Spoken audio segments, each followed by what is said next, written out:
Ma'am, I'm ready. Okay. This call is now being recorded.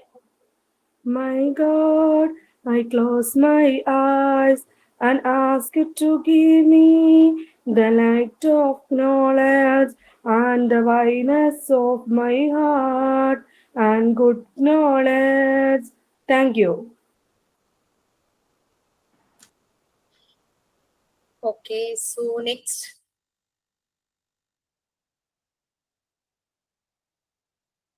നിങ്ങൾ committee ഒന്നും form ചെയ്തില്ലേ? ലീഡേഴ്സിനെ ഒന്നും ഫൈൻഡ് ഔട്ട് ചെയ്തില്ലേ?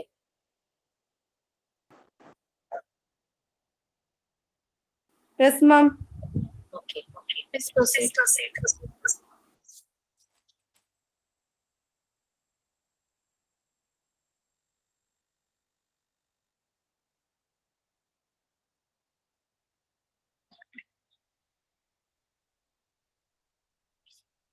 Yes.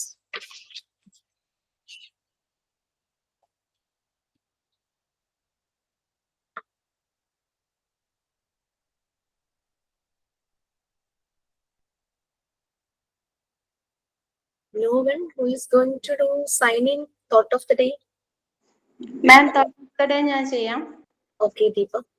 Education is the key to unlock the golden door of freedom. Thank you. It's your own or any other's quote? ദീപയുടെ സ്വന്തമാണോ അതോ വേറെ ആരെങ്കിലും കോട്ടാണോ? അങ്ങനെ നോക്കില്ല അല്ലേ? Okay, so who is going to do signing?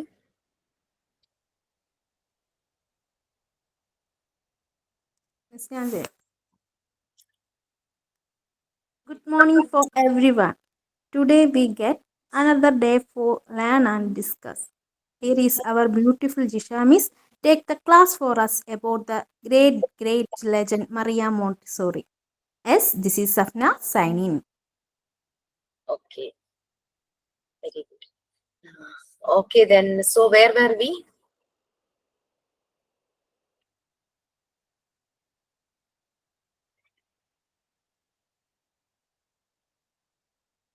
നമ്മൾ എവിടെയായിരുന്നു class? അതോ ഇന്ന് സൈക്കോളജി, എഡ്യൂക്കേഷൻ സൈക്കോളജി നിങ്ങൾക്ക് മിസ്സായ ആ ഒരു ക്ലാസ് ഒന്നുകൂടെ എടുക്കണോ? എന്താ നമ്മൾ പ്ലാൻ ചെയ്തിരുന്നത്?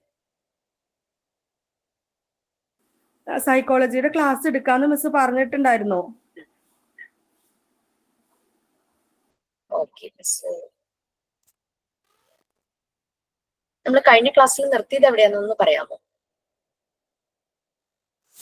മോണ്ടിസോറി വർക്ക്സ് ആഫ്റ്റർ വേർഡ്സ്, അതിലെ ഹിറ്റ്ലർ മുസോളിനി ഒക്കെ ആയിട്ട് ഗാന്ധിജിയൊക്കെ സപ്പോർട്ട് ചെയ്തു എന്നുള്ളതാണ്. നമുക്ക് ഓൾമോസ്റ്റ് അത് തീരാറായി. അപ്പൊ ഒരു കാര്യം ചെയ്യാം, അതങ്ങ് കംപ്ലീറ്റ് ചെയ്തിട്ട് നമുക്ക് back to psychology and education psychology, അതായിരിക്കും ബെറ്റർ. അല്ലെങ്കിൽ അത് പിന്നെ പകുതി വെച്ച് നിൽക്കും. അത് പോരെ? യെസ് മാം, അത് മതി.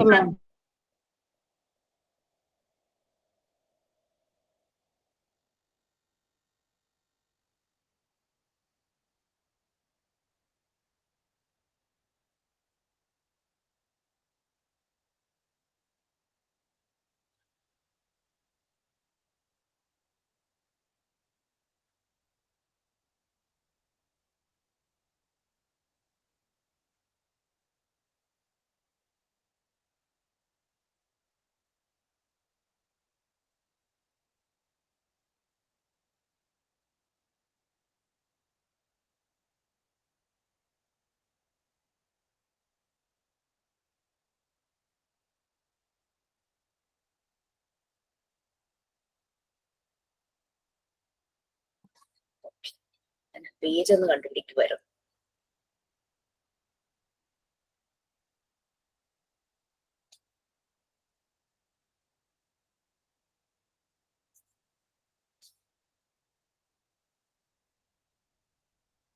ഓൾമോസ്റ്റ് ഈ ഒരു പോർഷൻ അല്ലേ?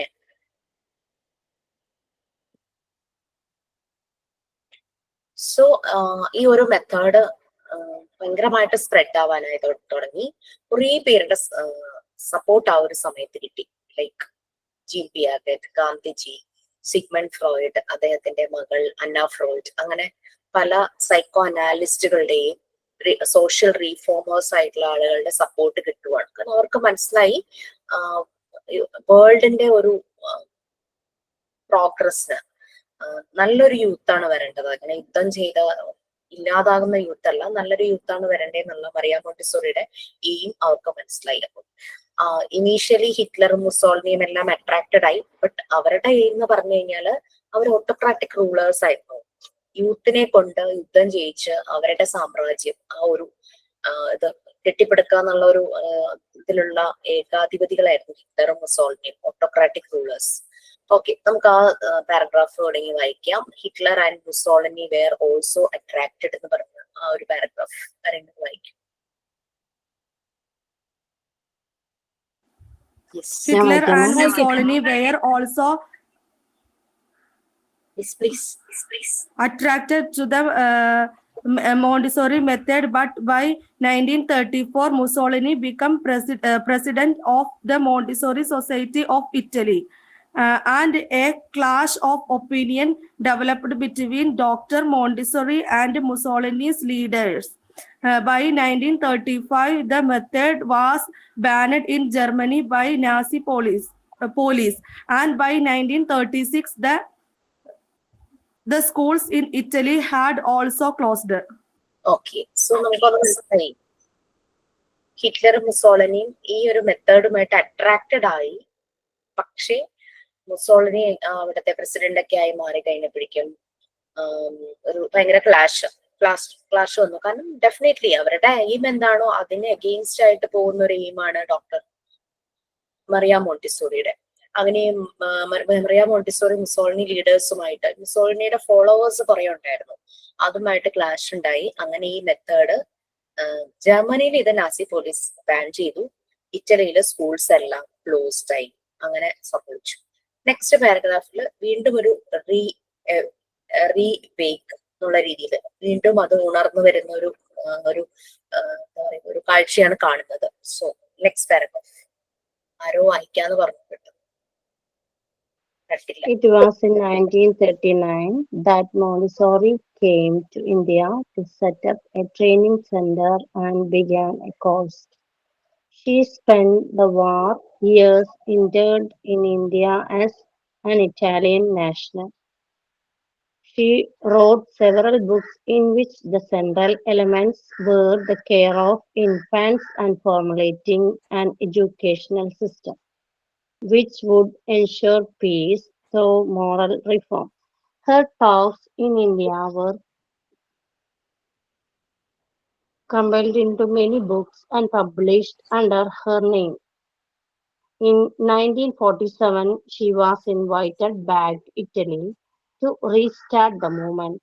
That year, she made her last visit to India also.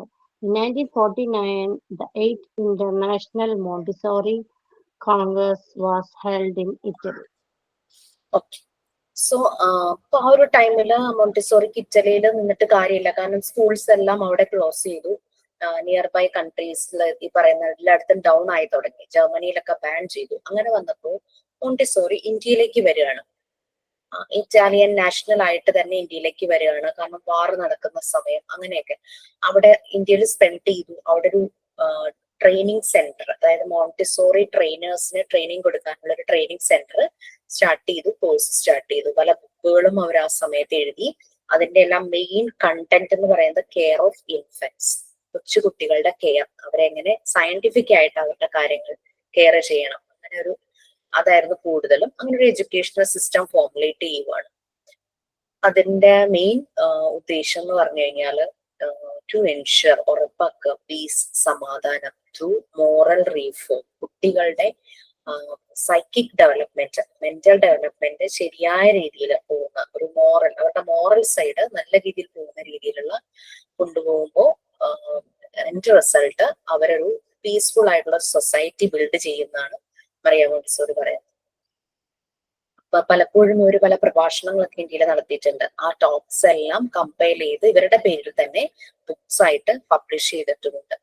1947 ഇറ്റലിയിൽ നിന്നും അവർക്ക് കോള് വരുവാണ്. അവർ വീണ്ടും ഇറ്റലിയിലേക്ക് ചെല്ലുന്നു. അവിടെ ഈ മൂവ്മെന്റ് വീണ്ടും റീസ്റ്റാർട്ട് ചെയ്യുവാണ്. ആ സമയത്ത് മുസോളിനിയുടെ ഒക്കെ ആ ഒരു അധപതനം, മുസോളിനിയുടെ ഒക്കെ ആ ഒരു ടൈം അവിടെ തീരുന്ന ഒരു ടൈമായിരുന്നു. ആ സമയത്ത് അതായിരുന്നു ആ ഒരു ടൈമിലാണ് ഇന്ത്യയിലേക്ക് അവരുടെ ലാസ്റ്റ് വിസിറ്റ്. പക്ഷെ ആ വിസിറ്റ് നടത്തിയപ്പോൾ ഇറ്റലിയിലൊന്നും അത്ര നല്ലൊരു അറ്റ്മോസ്ഫിയർ അല്ലാത്തതുകൊണ്ടാണ് ഇന്ത്യയിൽ അത്രയും കാലം അവർ സ്പെൻഡ് ചെയ്തതും ഇത്രയും കാര്യങ്ങൾ ചെയ്തതും. അപ്പൊ അത് അവരുടെ ലാസ്റ്റ് വിസിറ്റ് ആയിരുന്നു. പിന്നെ അവര് ഇറ്റലിയിലൊരു 8ാമത്തെ ഇന്റർനാഷണൽ മോണ്ടിസോറി കോൺഗ്രസ് നടത്തി 1949. Okay, last paragraph.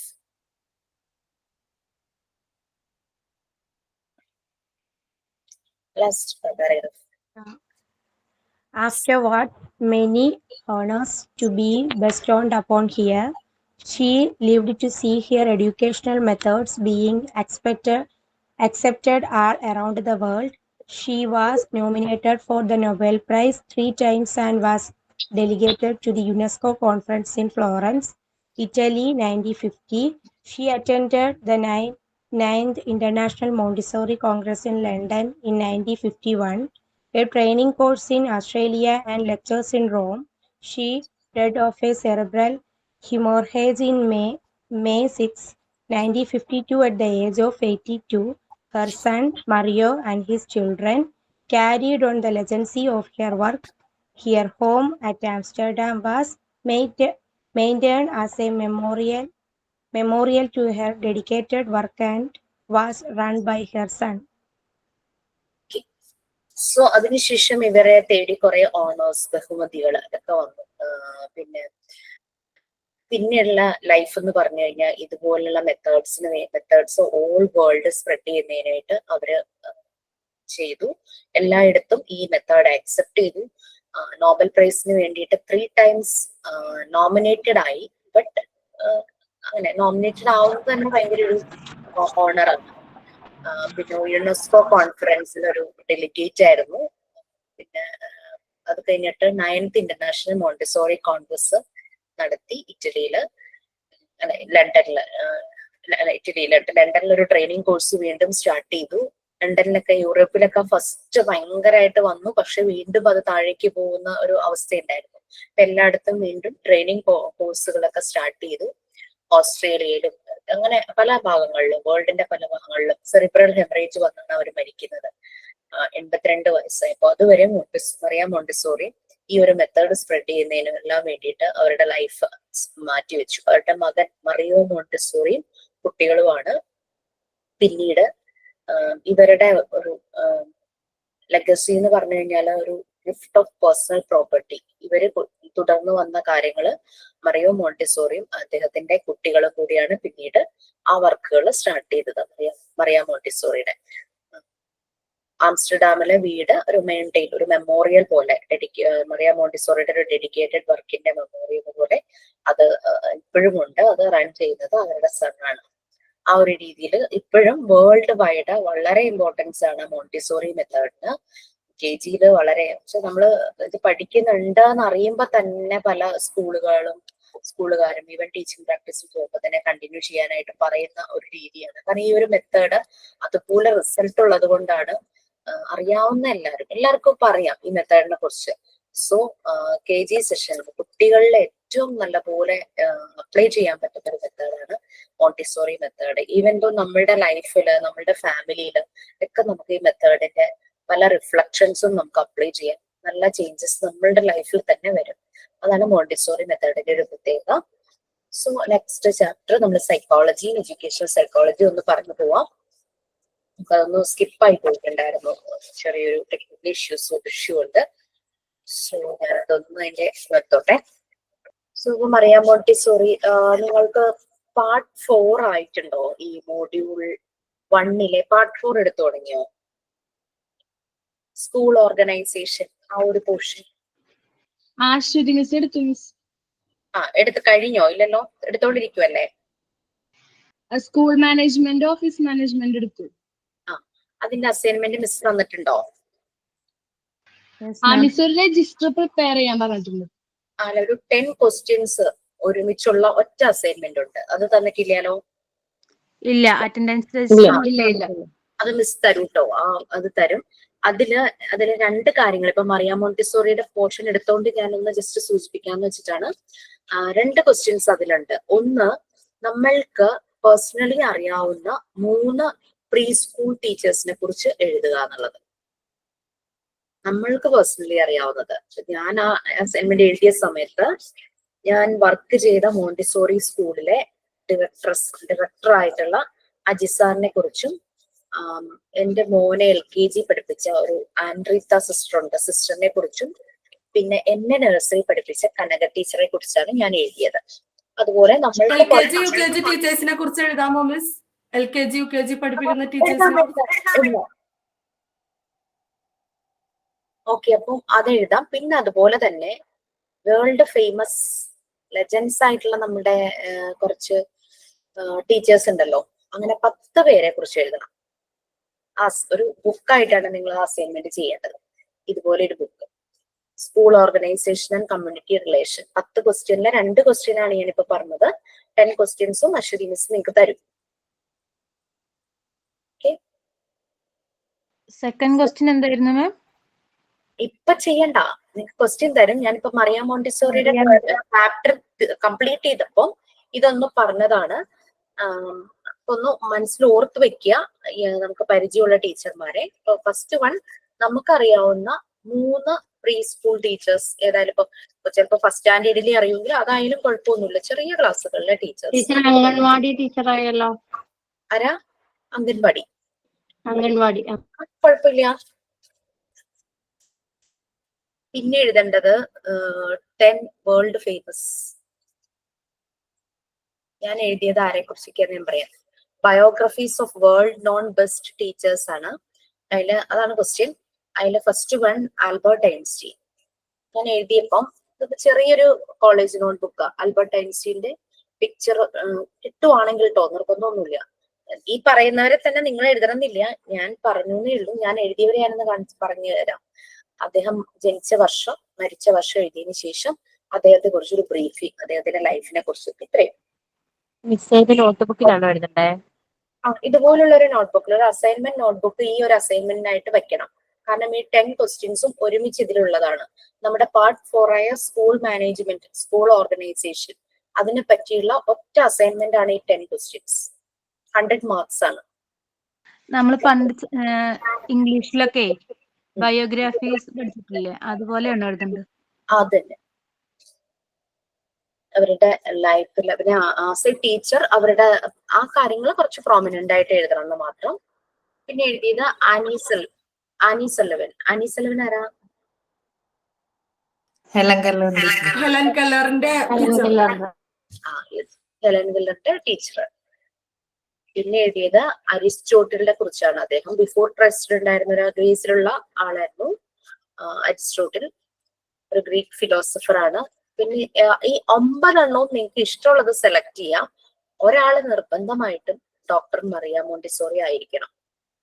ഓക്കെ, ഒരെണ്ണം മാത്രം ഡോക്ടർ മറിയ മോണ്ടിസോറി ആയിരിക്കണം. ബാക്കി 9 പേഴ്സണാലിറ്റീസ് നിങ്ങൾക്ക് ഡിസൈഡ് ചെയ്യാം. Then Booker T Washington, Confucius, doctor S Radhakrishnan, Louis Braille. Braille ലിപിയുടെ ഫൗണ്ടർ ഇല്ലേ, Louis Braille. Socrates, Isaac Newton. ഇത്രയും പേരെ പറ്റി ഞാൻ എഴുതിയത്. സോ നിങ്ങൾക്ക് ഏത് നല്ല പേഴ്സണാലിറ്റി ആരെ വേണമെങ്കിലും പറ്റി എഴുതാം. ഒരാൾ മാത്രം മറിയ മോണ്ടിസോറി ആയിരിക്കണം എന്നും ഒരു മാൻഡേറ്ററി, അത് മാത്രമേ ഉള്ളൂ. ബാക്കി 9 പേഴ്സണാലിറ്റി നിങ്ങൾക്ക് ചൂസ് ചെയ്യാം. ഓക്കെ, സോ നമ്മള് നെക്സ്റ്റ് എഡ്യൂക്കേഷണൽ സൈക്കോളജി. മാം ഒരു ഡൗട്ട് ചോദിച്ചോട്ടെ? യെസ്. നമ്മൾ ആദ്യം പറഞ്ഞ നമുക്ക് പേഴ്സണലി അറിയാവുന്ന 3 ടീച്ചേഴ്സിനെ കുറിച്ച് എഴുതാൻ പറഞ്ഞില്ലേ, KG സെക്ഷനൊക്കെ ഉള്ള, അവരത് എഴുതുമ്പോൾ ഈ ഒരു മെത്തേഡാണോ ചെയ്യേണ്ടത്? ഈ പറഞ്ഞ പോലെ ഒരു ബയോഗ്രഫി സ്റ്റൈലാണോ എഴുതേണ്ടത്? ബയോഗ്രഫി സ്റ്റൈൽ എന്ന് പറഞ്ഞു കഴിഞ്ഞാൽ നമുക്ക് ചിലപ്പോൾ അവരുടെ പേഴ്സണൽ കാര്യങ്ങൾ അറിയില്ല, ബട്ട് നമ്മൾ അവരിൽ കണ്ട ക്വാളിറ്റീസ് അതായിരിക്കും നമ്മൾ കൂടുതൽ എഴുതുന്നതല്ലോ. നമുക്കിപ്പോ പേഴ്സണലി അവരുടെ പല കാര്യങ്ങൾ അറിയില്ല, ബട്ട് ആസ് എ ടീച്ചർ അവര് നമ്മുടെ ടീച്ചർ ആണെങ്കിൽ നമ്മളോട് എങ്ങനെയായിരുന്നു, കുട്ടികളോട് എങ്ങനെയായിരുന്നു, അതാണ് നമ്മൾ കൂടുതലും അതിനകത്ത് ഹൈലൈറ്റ് ചെയ്ത് എഴുതേണ്ടത്. There qualities. എന്തുകൊണ്ടാണ് നമ്മൾ അവരെ അത്രയും റിമെമ്പർ ചെയ്യുന്നത്, നമ്മുടെ ഹൃദയത്തിൽ അവർക്ക് എന്താണ് ഇത്രയും സ്ഥാനം, അതിനൊക്കെ കാരണം അവരുടെ ചില യുണീക്ക് ആയിട്ടുള്ള അവരുടെ ക്വാളിറ്റീസും ക്യാരക്ടറും ആയിരിക്കുമല്ലോ. അതാണ് അതിൽ കൂടുതൽ എഴുതട്ടെ. അങ്ങനെ പേഴ്സണലി എത്ര ടീച്ചേഴ്സിനെ പറ്റി എഴുതണം? അങ്ങനെ നമുക്കറിയണം എത്ര? 3. അത് ഈ നോട്ട്ബുക്കിൽ തന്നെ എഴുതിയാൽ മതിയോ? അത് ഒറ്റ അസൈൻമെന്റ് ആണിത്, 10 ക്വസ്റ്റ്യന്റെ. ഓരോന്നും ഓരോ അസൈൻമെന്റ് അല്ല, ഒറ്റ assignment about school organisation and community relations എന്ന് പറഞ്ഞിട്ടൊരു അസൈൻമെന്റ് ആണ്. അതിലെ 10 എണ്ണത്തിലെ 2 എണ്ണം ഞാൻ പറഞ്ഞതേ ഉള്ളൂ, ബാക്കി മാം തരും കേട്ടോ.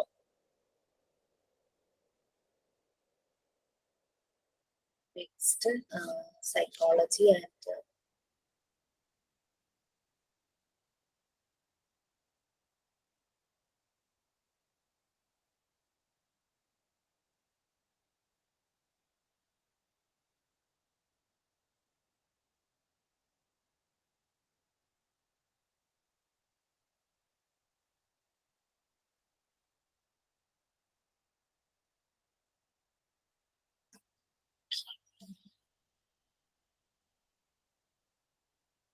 ഷെയർ ചെയ്യാം.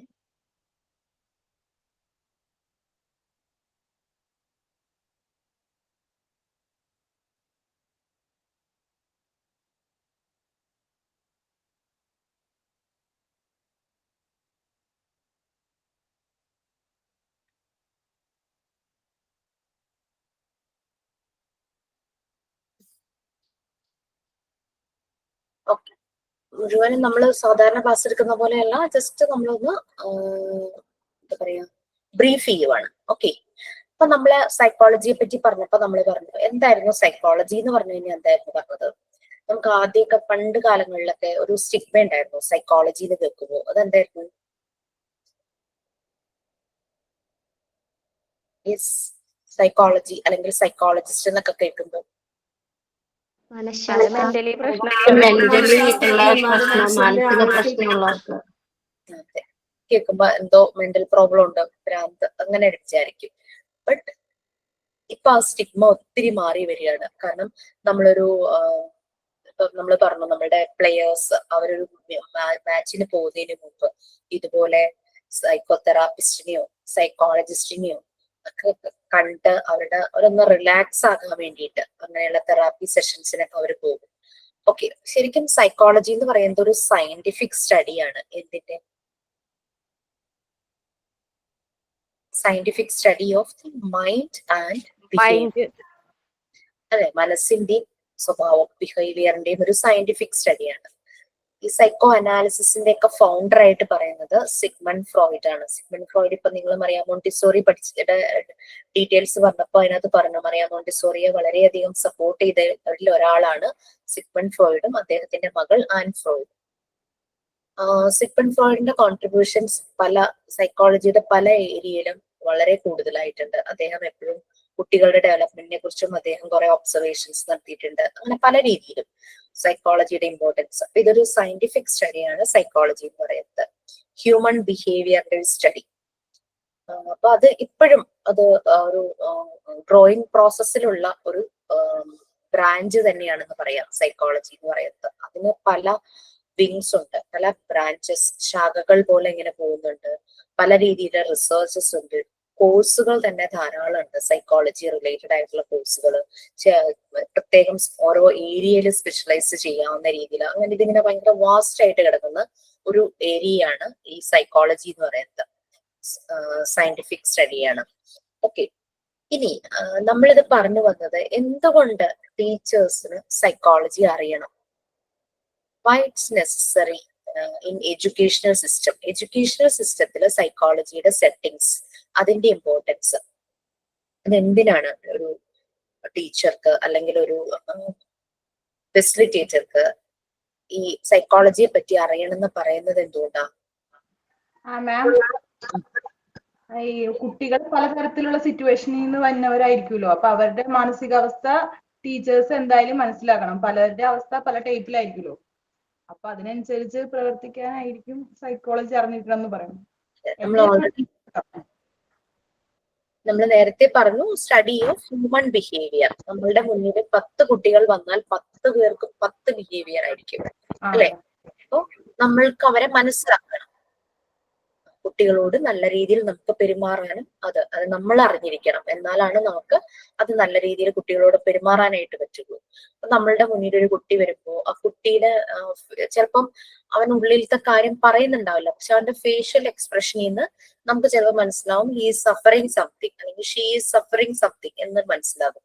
അത് നമുക്ക് മനസ്സിലാകണമെങ്കിൽ നമ്മൾക്ക് സൈക്കോളജി അറിയണം. വെച്ചാൽ നോർമലി നമ്മൾ പഠിക്കാതെ തന്നെ, ഇത് പ്രൊഫഷണലി പഠിക്കാതെ തന്നെ നമ്മൾക്ക് പലപ്പോഴും മനസ്സിലാക്കാനായിട്ട് പറ്റും. ചിലർക്ക് മനസ്സിലാവില്ല, ചിലർക്ക് പെട്ടെന്ന് മനസ്സിലാവും, ചിലർക്ക് അത് പതുക്കെ മനസ്സിലാവുള്ളായിരിക്കും.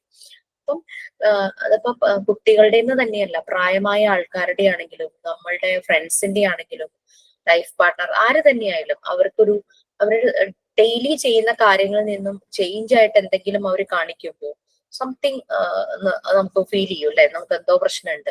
ദിവസവും വളരെ ഹാപ്പി ആയിട്ട് സ്കൂളിൽ നിന്ന് ഓടിക്കേറി വരുന്ന കുട്ടി ഒരു ദിവസം വളരെ ഡള്ളായിട്ട് വരുമ്പോൾ നമുക്ക് മനസ്സിലാവും സംതിങ് ഇസ് ദെയർ. അതിന് നമ്മൾ സൈക്കോളജി ഒന്നും പഠിക്കണമെന്നില്ല. സോ ആ ഒരു ക്വാളിറ്റി നമ്മുടെ ഉള്ളിലുണ്ട്. ഇപ്പൊ പ്രൊഫഷണലി ഇങ്ങനെ കുറച്ച് കാര്യങ്ങളും കൂടി അറിഞ്ഞു കഴിഞ്ഞു കഴിഞ്ഞാല് നമുക്ക് അതിപ്പോ നമ്മൾ ഒന്നോ രണ്ടോ ഒക്കെ സംഭവങ്ങളായിരിക്കാം നമ്മൾ അല്ലാതെ ചെയ്യുന്നത്. പക്ഷെ നമ്മളൊരു ഗ്രൂപ്പ് ഓഫ് കുട്ടികളെ ഹാൻഡിൽ ചെയ്യുമ്പോൾ നമുക്ക് പ്രൊഫഷണലി കുറച്ച് കാര്യങ്ങൾ ഈ സയന്റിഫിക്സ് ആയിട്ട് തന്നെ മനസ്സിലാക്കേണ്ടതുണ്ട്. അതുകൊണ്ടാണ് ഈ ടീച്ചേഴ്സിന്റെ കരിക്കുലത്തിൽ ട്രെയിനർ ആകാനായിട്ട് പഠിക്കുമ്പോൾ അവരുടെ ഒരു കരിക്കുലത്തിൽ സൈക്കോളജി എന്ന് പറഞ്ഞൊരു ചാപ്റ്റർ ഇൻക്ലൂഡ് ചെയ്തിട്ടുണ്ട്. സിമിലർലി നിങ്ങൾക്കും ഇൻക്ലൂഡ് ചെയ്തിരിക്കുന്നതിന്റെ കാരണം അതാണ്. അപ്പൊ എഡ്യൂക്കേഷണൽ സെറ്റിംഗ്സിൽ സൈക്കോളജി വരുന്നത് പല കാര്യങ്ങളെ വെച്ചിട്ടാണ്. കരിക്കുലത്തിൽ മാറ്റങ്ങൾ വരുത്തണം, എക്സ്ട്രാ കരിക്കുലർ ആക്ടിവിറ്റീസിൽ കുട്ടികൾക്ക് നല്ല ചേഞ്ചസ് വരുത്തുന്ന രീതിയിലുള്ള കാര്യങ്ങൾ ചെയ്യണം. ഇതെല്ലാം എഡ്യൂക്കേഷണൽ സൈക്കോളജിയിൽ വരും. ഓക്കെ, ഞാൻ സ്ക്രോൾ ചെയ്യാം. അപ്പൊ അങ്ങനെയുള്ള കാര്യങ്ങളാണ് സൈക്കോളജിയെ പറ്റി പറയുന്നത്. ഇപ്പൊ വളരെ ഇമ്പോർട്ടന്റ് ആണ് ഈ സൈക്കോളജി എന്ന് പറയുന്നത്. ഓക്കെ, കുട്ടികൾക്ക് നോളജ് പ്രൊവൈഡ് ചെയ്യുന്നതിനൊപ്പം തന്നെ ആ നോളജ് കുട്ടികൾ എങ്ങനെ ആക്സെപ്റ്റ് ചെയ്യുന്നു എന്നുള്ളതും മനസ്സിലാക്കാനായിട്ട് പറ്റണം ഒരു ടീച്ചർക്ക്. ഇപ്പോ അബൌട്ട് എന്താ പറയാ റോഡ് ട്രാഫിക് റൂൾസ് പറഞ്ഞു കൊടുക്കുന്നു, അതിങ്ങനെ കേട്ട് ഇങ്ങനെ പോകാതെ ദേ ഷുഡ് ആക്സെപ്റ്റ്, അത് അവരുടെ ഉള്ളിലേക്ക് പോകുന്നുണ്ടോ എന്ന് മനസ്സിലാക്കാനും ടീച്ചർമാർക്ക് അറിയാം. നമ്മൾ പറഞ്ഞിട്ടില്ലേ, കേട്ടിട്ടില്ലേ ചില ടീച്ചേഴ്സ് ക്ലാസ്സിൽ വന്ന് അങ്ങനെ പറയണത്? അങ്ങനെ പറയണ തന്നെ ഒരു സുഖമില്ല കേൾക്കാൻ. ഞാൻ ഈ കുറെ കാലം ഇങ്ങനെ വർക്ക് ചെയ്തത്, എനിക്കറിയാം എന്റെ മുന്നിൽ ഇരിക്കുന്നവരെ എന്തൊക്കെ ചെയ്യുന്നു, എല്ലാരെയും എനിക്ക് മനസ്സിലാകുന്ന പറഞ്ഞ ചില ടീച്ചേഴ്സ് ഒരു സ്റ്റേറ്റ്മെന്റ് എപ്പോഴും ക്ലാസ്സുകളിൽ കൊടുക്കാറുണ്ട് കേട്ടോ. ആക്ച്വലി മനസ്സിലാകുന്നുണ്ട്, ബട്ട് അങ്ങനെ സ്റ്റേറ്റ്മെന്റ് കൊടുക്കേണ്ട ആവശ്യമില്ല. അപ്പം അതെന്ന് പറഞ്ഞു കഴിഞ്ഞാൽ മനസ്സിലാകും ഒരു കുട്ടി ഒരു ഡിസ്റ്റർബ്ഡ് ആയിട്ട് ഇരിക്കുവാണ്. 40 കുട്ടികളുള്ള ക്ലാസ് ആണെങ്കിലും എവിടെയെങ്കിലും ഒരു കുട്ടി ഡിസ്റ്റർബ്ഡ് ആണെങ്കിൽ നമുക്ക് പെട്ടെന്ന് അത് മനസ്സിലാവും. അത് ഇതുകൊണ്ട് തന്നെയാണ്. അപ്പൊ അങ്ങനെ മനസ്സിലാക്കണം ഒരു ടീച്ചർ എന്ന് പറയുന്നത്, ഒരു ഫെസിലിറ്റേറ്റർ എന്ന് പറയുന്നത്. കുട്ടികളെ മനസ്സിലാക്കുക, അത് ശരിയായ രീതിയിൽ പ്രോസസ് ചെയ്യുക, അവർക്കൊരു ഇൻഫർമേഷൻ പാസ് ചെയ്യുമ്പോൾ അത് കറക്റ്റ് ആയിട്ട് തന്നെ അവരിലേക്ക് പാസ് ചെയ്യുക. അത് മാത്രമല്ല, അത് കുട്ടികൾ എങ്ങനെ ഉൾക്കൊള്ളുന്നു എന്നുള്ളത് കൂടി നമ്മളത് മനസ്സിലാക്കണം. മാം, യെസ്, ഈ പറഞ്ഞ പോലെ ഞാൻ ഇപ്പോൾ ട്രെയിനിങ്ങിന് പോയിക്കൊണ്ടിരിക്കുക. അപ്പൊ ഒരു കൊച്ച് ഇങ്ങനെ ഒരു ദിവസം വന്നപ്പോ ഇങ്ങനെ ഭയങ്കരമായിട്ട് സങ്കടപ്പെട്ടിരിക്കുക, ഡെസ്കിൽ കിടക്കുക, ഒന്നിനും ഒരു ഉത്സാഹമില്ലാത്ത മാതിരി ഇങ്ങനെ പെരുമാറുക. ഞാൻ ചെന്ന ആദ്യത്തെ ദിവസമായിരുന്നു അത്. അപ്പോ ആ പഠിപ്പിക്കുന്ന ടീച്ചർ പറയണ്ടേ, എന്താ മോൾക്ക് പറ്റിയ, മോൾക്ക് ഇന്ന് ആരെ കൂട്ടുകാരി വരാത്തത്? ആ ടീച്ചറിന് പെട്ടെന്ന് മനസ്സിലായി ആ കുട്ടിക്ക് കൂട്ടുകാരി വരാത്തത് കൊണ്ടാണ് ആ കുട്ടി അങ്ങനെ പെരുമാറണെന്ന് പെട്ടെന്ന് മനസ്സിലായി. അപ്പൊ എനിക്കതൊരു അത്ഭുതമായി. അപ്പൊ അവര് ഡെയിലി കാണുകയുള്ള കുട്ടികളെ, അപ്പൊ അവർക്ക് പെട്ടെന്ന് കുട്ടികളെ മനസ്സിലാവും. അപ്പൊ ഓരോ കുട്ടികളുടെ അവസ്ഥ ആ ടീച്ചർ ഇങ്ങനെ പറയാറുണ്ട്, ഈ കുട്ടി ഇന്നത് കൊണ്ടാണ് ഇന്ന് ഇങ്ങനെ പെരുമാറണേ, ആ കുട്ടി ഇന്നത് കൊണ്ടാണ് ഇന്ന് അങ്ങനെ പെരുമാറണത് മിസ് ഇങ്ങനെ പറയും. അപ്പൊ ഞാൻ ഇങ്ങനെ അത്ഭുതത്തോടുകൂടി എല്ലാ ദിവസവും ഇങ്ങനെ കേട്ടിരിക്കും. അപ്പൊ അതൊക്കെ നമുക്കൊരു പാടാണ്, എങ്ങനെ കുട്ടികളെ മനസ്സിലാക്കാന്നുള്ള കൂടുതൽ പാടാണത്. പിന്നെ ഈവൻ അറ്റൻഡൻസ് മാർക്ക് ചെയ്താലും ഇല്ലെങ്കിലും ഒരു കുട്ടി ആബ്സെന്റ് ആയാൽ അവർക്ക് നല്ല ഓർമ്മയായിരിക്കും. ഇപ്പൊ ഫ്രൈഡേ ആണ്, പിന്നെ മൺഡേ വരുന്നെങ്കിൽ കൂടിയും അറ്റൻഡൻസ് രജിസ്റ്റർ നോക്കാതെ തന്നെ ചിലർ വിളിച്ചു ചോദിക്കില്ലേ കാണുമ്പോ, എന്തായിരുന്നു കഴിഞ്ഞ ദിവസം ആബ്സെന്റ് എന്നോ അങ്ങനെയൊക്കെ ചോദിക്കും. അപ്പൊ അത്രയും ഒരു ക്ലാസ്സിലാവില്ല ആ ഒരു ടീച്ചർ പോകുന്നത്, പല ക്ലാസ്സിൽ പോകുന്നുണ്ടായിരിക്കാം. അപ്പൊ എല്ലാ കുട്ടികളെയും നമ്മൾ തന്നെ ആലോചിക്കും 40 കുട്ടികളുള്ള ഒരു ക്ലാസ്സിൽ ആദ്യമായിട്ട് നമ്മൾ പോവാണ്. 1 വീക്ക് അല്ലെങ്കിൽ വേണ്ട 2-3 ഡേയ്സ് കൊണ്ട് നമ്മൾ ഈ 40 പേരുടെയും പേര് പഠിക്കുന്നു അല്ലെ. ആ ഒരു പേര് പഠിക്കുന്നു. ചിലപ്പം നമുക്ക് ചില കൺഫ്യൂഷൻസ്, എനിക്ക് ചില കൺഫ്യൂഷൻ വരുന്നത് എന്താണെന്ന് വെച്ചാൽ പേരും ആളെയും കൂടെ പെട്ടെന്ന് കണക്ട് ആവില്ല. ബട്ട് അത് 2 ദിവസം കഴിയുമ്പോഴേക്കും അതും കറക്റ്റ് ആവും. അവരുടെ സർനെയിം ഉൾപ്പെടെ നമുക്ക് അത് മനസ്സിലാവും. അതുപോലെ പിന്നെ അങ്ങനെയാണ് അതുപോലെ തന്നെ മിസ്സേ അവരെ പേരൻസിനെയും ടീച്ചേഴ്സ് ഓർത്തൊക്കെ അത് വലിയ അത്ഭുതമായിട്ട് തോന്നിയിട്ടുണ്ട്. ശരിയാ. ഈ അവരുടെ ഫാമിലി ബാക്ക്ഗ്രൗണ്ട് ഉൾപ്പെടെ അത് വർഷങ്ങൾ കഴിഞ്ഞാലും അറിയാവുന്ന ചില ടീച്ചർമാരുണ്ട്. കുട്ടി അവിടെ നിന്ന് പാസ് ഔട്ട് ആയി പോയി കഴിഞ്ഞാലും ദേ നോ ദം വെൽ. ആ ഒരു രീതിയിലുള്ള അത് അത്രയും അവരുടെ സിൻസിയാരിറ്റി കൊണ്ടാണ് അവർ അത്രയും കാര്യങ്ങൾ മനസ്സിലാക്കി ഒക്കെ വെക്കുന്നത്. അല്ലാണ്ട് ആ കുട്ടികളെ കുറിച്ചൊരു ലോഗ് ബുക്കോ രജിസ്റ്ററോ ഒന്നും കീപ്പ് ചെയ്തിട്ടില്ല. അപ്പൊ അതാ ഓക്കെ. ഒരു teacher should be like that. അങ്ങനെയാണ് അവര് കൊടുക്കുന്ന നോളജ് ആണെങ്കിലും ടീച്ചർക്ക് അവരുടെ സിലബസ് അനുസരിച്ച് എനിക്ക് ഇത്രയും പോർഷൻസ് കവർ ചെയ്യാനുണ്ട്. That is Har concern and her duty. But ആ ഒരു പോർഷൻസ് കംപ്ലീറ്റ് ചെയ്യുമ്പോൾ അവരുടെ ഉള്ളിൽ വേറൊരു കൺസേൺ വരണം. അത് എന്റെ കുട്ടികൾക്ക് മനസ്സിലാകണം. അവർക്ക് അത് നല്ല രീതിയിൽ തന്നെ ആ നോളജ് അവരുടെ ഉള്ളിലേക്ക് ചെല്ലണം. അതും ഈ എഡ്യൂക്കേഷണൽ സൈക്കോളജി അല്ലെങ്കിൽ സൈക്കോളജി അവരെ ഹെൽപ്പ് ചെയ്യും. ഒരു കാര്യം പറഞ്ഞു കൊടുത്തു കഴിഞ്ഞാൽ കുട്ടികളുടെ മുഖത്തേക്ക് നോക്കിയാൽ അറിയാം അവർക്കത് മനസ്സിലായോ ഇല്ല എന്നുള്ളത് അല്ലെ. ചിലര് മടിക്കും, മനസ്സിലായില്ല എന്ന് പറയാനായിട്ട് ധൈര്യം അങ്ങനെ ചിലര് കാണിക്കില്ല. പക്ഷെ ചില ടീച്ചേഴ്സിന് മനസ്സിലാകും അവർക്കത് മനസ്സിലായിട്ടില്ല. അപ്പൊ അതിനനുസരിച്ച് അവർ ഒന്നുകൂടെ കുട്ടികളെ കംഫർട്ട് ആക്കിയിട്ട് ചെയ്യിക്കും, അല്ലാതെ അവരെ ഷൗട്ട് ചെയ്യും അങ്ങനെയൊന്നുമില്ല. അപ്പൊ അത് ശരിക്കും സൈക്കോളജി അറിഞ്ഞ് അങ്ങനെ പെരുമാറുന്നത് തന്നെയാണ്. നമുക്കറിയാം കുട്ടികള് പല വിധത്തിലുള്ള എൻവയോൺമെന്റിൽ നിന്ന് വരുന്ന കുട്ടികളാണ്. അവർ പല പ്രോബ്ലംസും ഫേസ് ചെയ്യുന്നുണ്ടാവും. ഇപ്പോ പറഞ്ഞ പോലെ ആ കുട്ടിയുടെ ഫ്രണ്ട് വരാത്ത കാരണം ഭയങ്കരമായിട്ട് ഗ്ലൂമി ആയിപ്പോയി, ഡല്ലായിപ്പോയി. ഓക്കെ, അങ്ങനെ ഓരോ കേസും. അതുപോലെ തന്നെ ഫാമിലി ഇപ്പൊ വീട്ടിൽ നിന്ന് ഇറങ്ങാൻ നേരത്ത് നല്ല വഴക്കോ അടിയോ കിട്ടിയാ വരുന്നെങ്കിൽ ഭയങ്കര ഡള്ളായിട്ടായിരിക്കും വരിക. അങ്ങനെ അല്ലെങ്കിൽ ഏതെങ്കിലും രീതിയിലുള്ള പ്രശ്നത്തിൽ അകപ്പെട്ടവാണെങ്കിൽ തന്നെയും ഡിഫറെന്റ് ഫാമിലി എൻവയോൺമെന്റിൽ നിന്നായിരിക്കും കുട്ടി വരുന്നത്. അവിടെ ഡിഫറെന്റ് പ്രോബ്ലംസ് ഫേസ് ചെയ്യുന്നു. കഴിഞ്ഞ ദിവസം ഒരു മൂവി കണ്ടതിലാണ് ഒരു പെൺകുട്ടി 10th പഠിക്കുന്ന സമയത്ത് 10th എക്സാം ആയി വരുന്നു. ട്യൂഷൻ പഠിക്കുന്നുണ്ട്. ട്യൂഷൻ കുട്ടികൾ ആരും വരാത്തൊരു ദിവസം ഈ ഒരു ട്യൂഷൻ എടുക്കുന്ന മാഷ് കുട്ടിയെ വിളിച്ചു വരുത്തുക. എന്തോ ഒരു ലാസ്റ്റ് ടെസ്റ്റ് പേപ്പർ എഴുതിയില്ല, അപ്പൊ നിർബന്ധമായും വന്ന് ഇന്ന ദിവസം വന്ന് ടെസ്റ്റ് പേപ്പർ എഴുതണം എന്ന് വിളിച്ചു വരുത്തുമ്പോൾ ചെല്ലുമ്പോ വേറെ കുട്ടികളൊന്നും ഇല്ല, ഈ കുട്ടി മാത്രമേ ഉള്ളൂ. എക്സാം എഴുതിക്കൊണ്ടിരിക്കുമ്പോ കുട്ടിയെ അബ്യൂസ് ചെയ്യുവാണ്. അപ്പൊ ഇതിന്റെ ട്രോമ ഈ കുട്ടിയിൽ കുറേ കാലം ഉണ്ടാവും. പിറ്റേ ദിവസം കണ്ട് മോഡൽ എക്സാം സ്റ്റാർട്ട് ചെയ്യുവാണ്. മോഡൽ എക്സാമിന് പോകുന്നില്ല. മോഡൽ എക്സാമിന് പോവാതിരുന്നു. പിന്നെ എങ്ങനെയോ അത് 10th എഴുതി പാസ്സായി. പിന്നെ നാട്ടിൽ നിൽക്കുന്നില്ല, ദൂരെ അതിന്റെ റിലേറ്റീവിന്റെ വീട്ടിലേക്ക് മുംബൈയിലോ എങ്ങാണ്ട് പോയി. പിന്നെ കോഴ്സ് അവിടെ കംപ്ലീറ്റ് ചെയ്യുന്നു. അവിടെ IT ഫീൽഡിൽ ജോലി ചെയ്യുകയാണ്.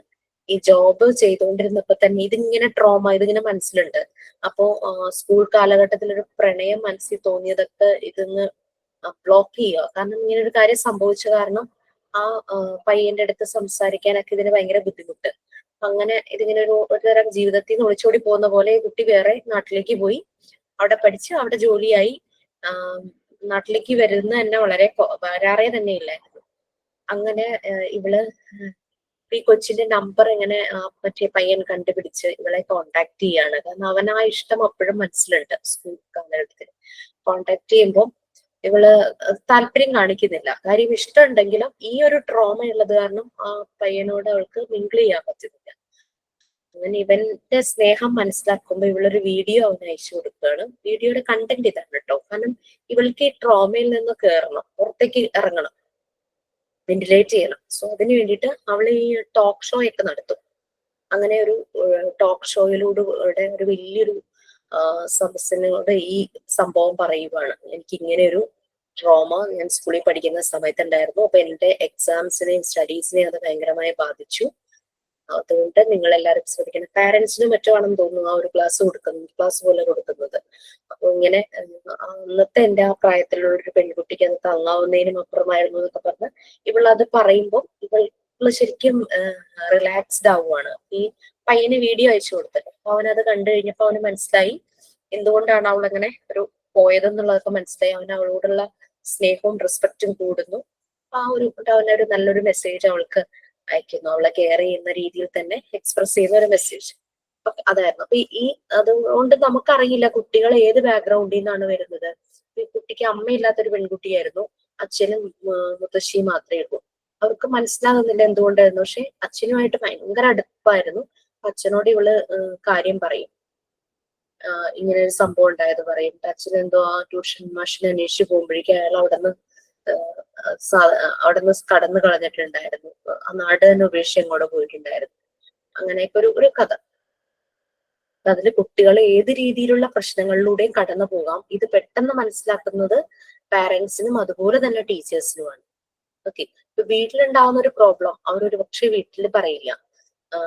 അതായത് ഇപ്പം ഇത് കുറെയൊക്കെ മെസ്സേജസ് നമുക്ക് മൂവീസ് നാട്ടോ കിട്ടുന്നത്. ഒരു മൂവിയില് ഇതുപോലെ തന്നെ ആലിയ ഭട്ടിന്റെ വീട്ടിൽ വരുന്ന ആലിയ ഭട്ടിന്റെ ഗ്രാൻഡ് ഫാദറിന്റെ പ്രായമുള്ള ഒരു റിലേറ്റീവ് ആണ്. അവരെ സെക്ഷുവലി അബ്യൂസ് ചെയ്യും കുഞ്ഞായിരുന്ന സമയത്ത്. മൂവിയാണേ. അപ്പൊ ഇവളിത് അമ്മയോട് പറയും. അപ്പൊ ഒരു കൺസർവേറ്റീവ് ആയിട്ടുള്ള ഒരു ഫാമിലിയാ, കുറച്ച് ഓർത്തഡോക്സ് ചിന്താഗതി. ഈ അബ്യൂസ് ചെയ്ത വ്യക്തി എന്ന് പറഞ്ഞാൽ ഭയങ്കര റെപ്യൂട്ടഡ് പൊസിഷനിലേക്ക് ഇരിക്കുന്ന ഒരാളാണ്, ഫാമിലിയിലെ മുതിർന്ന ഒരാള്. അപ്പൊ ഇങ്ങനെ ചെയ്തപ്പോ അമ്മയോട് പറയുമ്പോ അമ്മ പറയും, നീ അത് ആരോടും പറയരുത്, മിണ്ടാതിരിക്കെന്ന് പറഞ്ഞ് സപ്രസ് ചെയ്യിക്കുകയാണ് അമ്മ ചെയ്യുന്നത്. അത് അവൾക്ക് ഭയങ്കര ഒരു പെയിൻ ആയി മാറുന്നത്. പിന്നെ അവള് വലുതായി ടീനേജ് ആയി കഴിയുമ്പോഴേക്കും അവള് ഫുൾ ഫാമിലിയുടെ മുമ്പിൽ വെച്ച് ഇത് ഭയങ്കരമായി ഷൗട്ട് ചെയ്ത് പറയുന്ന ഒരു സീനുണ്ട്. അപ്പൊ അത് അങ്ങനെയൊക്കെ. അപ്പൊ വീട്ടിൽ നിന്ന് തന്നെ ഇത് ഒതുക്കുവാണെങ്കിൽ കുട്ടി വല്ലാത്തൊരു സ്ട്രെസ്സിലേക്ക് പോകും. പല പ്രശ്നങ്ങളും അറിയുന്നത് ടീച്ചർമാരായിരിക്കും.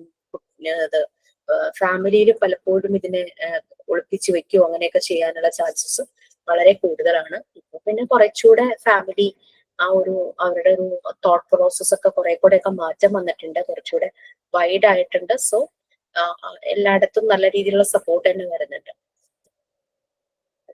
So that was about psychology. So അതുകൊണ്ടാണ് കുട്ടിയെയും കുട്ടിയുടെ ബിഹേവിയറും മനസ്സിലാക്കാൻ ഒരു ടീച്ചർ സൈക്കോളജി അറിഞ്ഞിരിക്കണം എന്ന് പറയുന്നത് ഇതുകൊണ്ടാണ്. പല രീതിയിലുള്ള ഡിഫറൻസസും പല ഡെവലപ്മെന്റും കുട്ടികൾ നടക്കുന്ന ഒരു പ്രായമായിരിക്കാം. ആ ഒരു പ്രായത്തില് ഇവർക്ക് എന്തെങ്കിലും ഇതുപോലുള്ള മെന്റൽ ട്രോമ വരുമ്പോൾ ഇവരുടെ പല ഡെവലപ്മെന്റും അറസ്റ്റഡ് ആവും. ചിലപ്പോൾ നല്ല പോലെ പഠിക്കുന്ന ഒരു കുട്ടി അതോടുകൂടി അതിന്റെ പഠിത്തം പോകും. അല്ലെങ്കിൽ വേറെ ഏതെങ്കിലും ആക്ടിവിറ്റീസിൽ ഭയങ്കരമായിട്ട് ഡാൻസ് പാട്ട് അങ്ങനെ എന്ത് എക്സ്ട്രാ കരിക്കുലർ ആക്ടിവിറ്റീസിലൊക്കെ നല്ല സ്മാർട്ടായി നടന്ന കുട്ടി അതോടുകൂടി അതിന്റെ എല്ലാം സ്റ്റോപ്പ് ആയി പോകും. അപ്പൊ അതുകൊണ്ട് അങ്ങനെയുള്ള അബ്നോർമാലിറ്റീസ്, സൈക്കോളജിക്കൽ അബ്നോർമാലിറ്റീസ് ഉണ്ടാകാനുള്ള ചാൻസസ് ഉണ്ട്. അപ്പൊ അതെല്ലാം നമുക്ക് മനസ്സിലായി കുട്ടികളെ കാര്യങ്ങൾ കുറച്ചുകൂടെ നല്ലപോലെ ചെയ്യാൻ വേണ്ടിയിട്ടാണ് ഒരു ടീച്ചർക്ക് ഈ പറയുന്ന സൈക്കോളജി കുറച്ച് ഡീറ്റെയിൽ ആയിട്ട് പ്രൊഫഷണലി അറിയാൻ വേണ്ടിയിട്ടാണ് ഈ നമ്മളുടെ കരിക്കുലത്തിൽ ഇത് ഇൻക്ലൂഡ് ചെയ്തിരിക്കുന്നത്. സോ ആ ഇൻക്ലൂഡ് ചെയ്ത കണ്ടന്റ് മാത്രമല്ല, അല്ലാതെ തന്നെ നിങ്ങൾ കാര്യങ്ങൾ മനസ്സിലാക്കുവാണെങ്കിൽ നന്നായിരിക്കും. പിന്നെ അതുപോലെ തന്നെ ചൈൽഡ് ഡെവലപ്മെന്റിന്റെ ഡിഫറെന്റ് സ്റ്റേജസ് അതിനെ കുറിച്ചിട്ട് പിയാഗെറ്റ് പറഞ്ഞിട്ടുണ്ട്, എറിക്സൺ പറഞ്ഞിട്ടുണ്ട്, സിഗ്മണ്ട് ഫ്രോയിഡ് പറഞ്ഞിട്ടുണ്ട്, വിഗോട്സ്കി പറഞ്ഞിട്ടുണ്ട്. ഇതെല്ലാം നമ്മളൊന്ന് മനസ്സിലാക്കുവാണെങ്കിൽ ഞാൻ പറഞ്ഞിരുന്നു. ഈ 4 പേര് ചൈൽഡ് ഡെവലപ്മെന്റിനെ കുറിച്ച് നടത്തിയ ഒബ്സർവേഷൻസ് നിങ്ങളൊന്ന് മനസ്സിലാക്കുവാണെങ്കിൽ നമ്മളുടെ മുന്നിൽ വരുന്ന ഏത് കുട്ടികളെയും നമുക്ക് പെട്ടെന്ന് തന്നെ മനസ്സിലാക്കി അവരുടെ നീഡ്സ് നമുക്ക് കണ്ടുപിടിക്കാനായിട്ട് പറ്റും. എന്താണ് നിങ്ങൾക്ക് വേണ്ടത്? അവരെ ഇമോഷണലി നമ്മൾ സപ്പോർട്ട് ചെയ്യണോ, അതോ വേറെ ഏതെങ്കിലും രീതിയിലുള്ള സപ്പോർട്ടാണോ വേണ്ടത്? ഇതൊക്കെ നമുക്ക് മനസ്സിലാക്കാനായിട്ട് പറ്റും. അപ്പൊ ഈ 4 പേരും ചൈൽഡ് ഡെവലപ്മെന്റിനെ കുറിച്ച് കണ്ടെത്തിയ ഒബ്സർവേഷൻസ് നിങ്ങളൊന്ന് സെർച്ച് ചെയ്ത് നോക്കുക. പിയാഗെറ്റ് ഇവരുടെ കോഗ്നിറ്റീവ് ഡെവലപ്മെന്റ്, ജീൻ പിയാഗെറ്റ് പറഞ്ഞ എന്താന്ന് വെച്ച് കഴിഞ്ഞാല് കുട്ടികൾക്ക് ഓരോരോ പ്രായത്തിലും ഓരോ ഡെവലപ്മെന്റ് ആണ്. അദ്ദേഹം അത് സിസ്റ്റമാറ്റിക് ആയിട്ട് ഇങ്ങനെ എഴുതി വെച്ചു. സിഗ്മണ്ട് ഫ്രോയിഡ് പറഞ്ഞത് ഇവരുടെ സൈക്കോ സെക്ഷൽ ഡെവലപ്മെന്റ് എന്നുള്ള രീതിയിലാണ്. ഓരോ ഏജിലും കുട്ടി സാറ്റിസ്ഫൈഡ് ആകുന്ന രീതി എങ്ങനെയാണെന്നുള്ളതായിരുന്നു. എറിക്സൺ പറഞ്ഞത് അവരുടെ പേഴ്സണാലിറ്റി ഡെവലപ്മെന്റ്. എറിക്സൺ പറയണത് എത്രത്തോളം സോഷ്യലൈസ് ചെയ്യുന്നു അത്രയും കുട്ടികൾക്ക് പേഴ്സണാലിറ്റി ഡെവലപ്പ് ചെയ്യുന്നു, അല്ലെങ്കിൽ അവരങ്ങോട്ട് ഉൾവലിഞ്ഞ പോലെ ആയി മാറുന്നു. അങ്ങനെ എറിക്സന്റെ രീതി പറയുന്നത്. സോ ഇതൊക്കെ ഇങ്ങനെ ഇവരുടെ ഒബ്സർവേഷൻസ് ഒക്കെ പല സൈക്കോ അനാലിസിസും കാലങ്ങൾക്ക് ശേഷം വായിച്ച് റിസർച്ച് ചെയ്ത് അവർ ചില ഫൈൻഡിങ്സ് കണ്ടുപിടിച്ചു. ഓരോ സൈക്കോ അനാലിസ്റ്റുകളും ഈ ചൈൽഡ് ഡെവലപ്മെന്റിനെ കുറിച്ചുള്ള ഒബ്സർവേഷൻസ് പറഞ്ഞത് അവരുടെ പേഴ്സണൽ എക്സ്പീരിയൻസ് ആണെന്നാണ് പറയുന്നത്. ഇപ്പോഴുള്ള സ്കോളേഴ്സ് ഒക്കെ കണ്ടുപിടിച്ചിരിക്കുന്നത്. അതായത് ജീൻ പിയാഗറ്റ് ഒരു ലോൺലി ചൈൽഡ് ആയിരുന്നു എന്ന്. അപ്പൊ അദ്ദേഹത്തിന് അതുപോലെ സ്ട്രിക്റ്റ് ആയിട്ടുള്ള ഒരു ഫാമിലി അറ്റ്മോസ്ഫിയർ ആയിരുന്നു. കൂടുതൽ ആളുകളുമായിട്ട് അദ്ദേഹം മിങ്കിൾ ചെയ്യുന്നില്ല. ചെറിയൊരു ഫാമിലി ആയിരുന്നു. സിബ്ലിങ്സോ അങ്ങനെ ഇങ്ങനെയൊന്നും ഉണ്ടായിരുന്നില്ല എന്നാണ് പറയപ്പെടുന്നത്. അദ്ദേഹം ഒറ്റ കുട്ടിയായി ഉണർന്നുകൊണ്ട് അദ്ദേഹം എല്ലാം സിസ്റ്റമാറ്റിക്, ഇത്ര പ്രായം തുടങ്ങി ഇത്ര പ്രായം വരെ ഇങ്ങനെ ഇങ്ങനെയെന്നുള്ള. അപ്പൊ അദ്ദേഹത്തിന്റെ പേഴ്സണൽ എക്സ്പീരിയൻസ് ചെയ്ത് അങ്ങനെ എഴുതി. ബട്ട് എറിക്സൺ പറയുന്നത് എന്താ വെച്ചാല് അദ്ദേഹം വളരെ സോഷ്യബിൾ ആയിട്ടുള്ള ഒരു കമ്മ്യൂണിറ്റിയിൽ വളർന്നു വന്ന ഒരു കുട്ടി ആയതുകൊണ്ടാണ് അദ്ദേഹം സോഷ്യലി ഡെവലപ്മെന്റുമായിട്ട് കണക്ട് ചെയ്തതെന്നാണ് പറയുന്നത്. ഓരോരുത്തരും ഇങ്ങനെ ഒരു ഒബ്സർവേഷൻസ് വന്നു.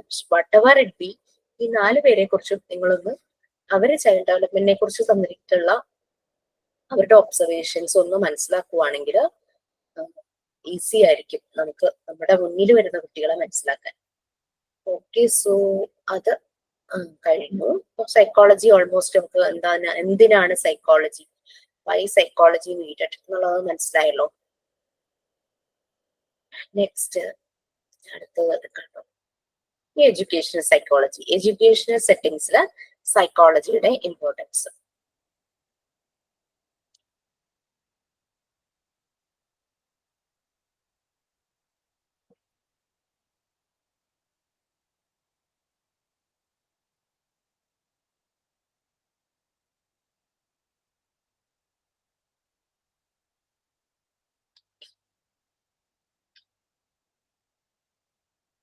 വളരെ പോസിറ്റീവ് ആയിട്ടുള്ള അപ്രോച്ച് ആയിരുന്നു എഡ്യൂക്കേഷണൽ സെറ്റിംഗ്സിൽ സൈക്കോളജി വന്നത്. സാധാരണ നമ്മൾ നിയർലി സൈക്കോളജി എന്ന് കേൾക്കുമ്പോൾ നമുക്കുണ്ടാകുന്ന സ്റ്റിഗ്മ ശരിക്കും മാറി എഡ്യൂക്കേഷണൽ സെറ്റിംഗ്സിൽ സൈക്കോളജി വന്നത്. അത് വളരെ വാസ്റ്റ് ആയിട്ട് പോകുന്ന ഒരു ബ്രാഞ്ച് കൂടിയായി മാറി എഡ്യൂക്കേഷണൽ സൈക്കോളജി എന്നുള്ളത്.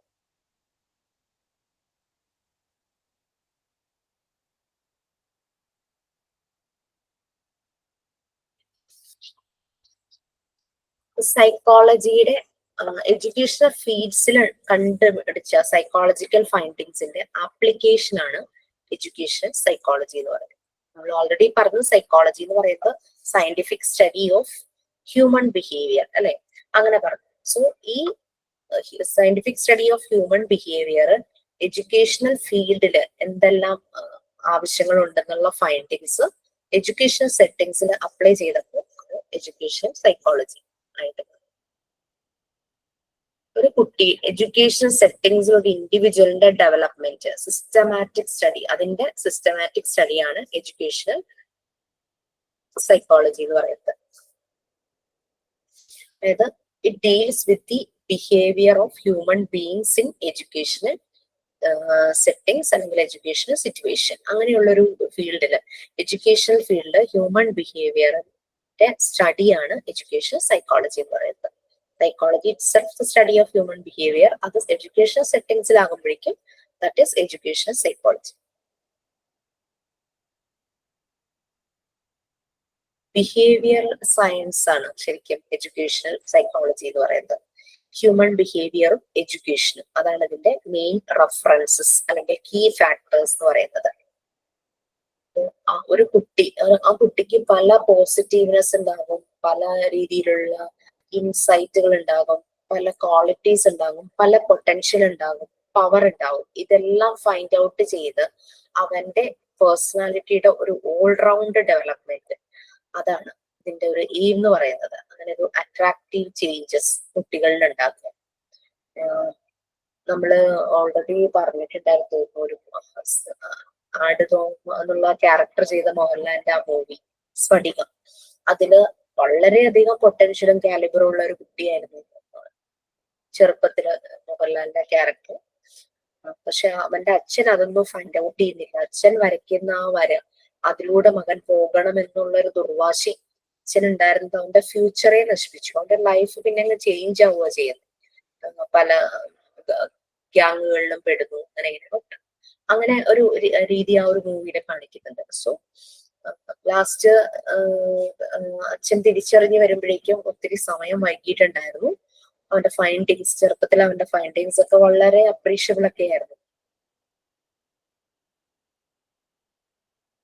അപ്പോൾ എഡ്യൂക്കേഷൻ സൈക്കോളജി എന്ന് പറയുന്നത് it's understanding of the process of teaching and learning that place within formal surroundings and developing ways of improving those methods. നമുക്ക് നമ്മളിപ്പോ നമ്മുടെ കുട്ടികൾ പഠിക്കുന്ന സ്കൂള് അല്ലെങ്കിൽ കോളേജിൽ പഠിക്കുന്ന കുട്ടികളുണ്ടെങ്കിൽ നമുക്കറിയാം, നമ്മളെപ്പോഴും അവർക്കൊരു സ്കൂള് സെലക്ട് ചെയ്യുമ്പോൾ അല്ലെങ്കിൽ കോളേജ് സെലക്ട് ചെയ്യുമ്പോൾ അവിടുത്തെ ഇൻഫ്രാസ്ട്രക്ചർ, ഇപ്പൊ വലിയ കുട്ടികളാണെങ്കിൽ അവര് തന്നെത്താൻ അതൊക്കെ അന്വേഷിച്ച് കണ്ടുപിടിക്കും.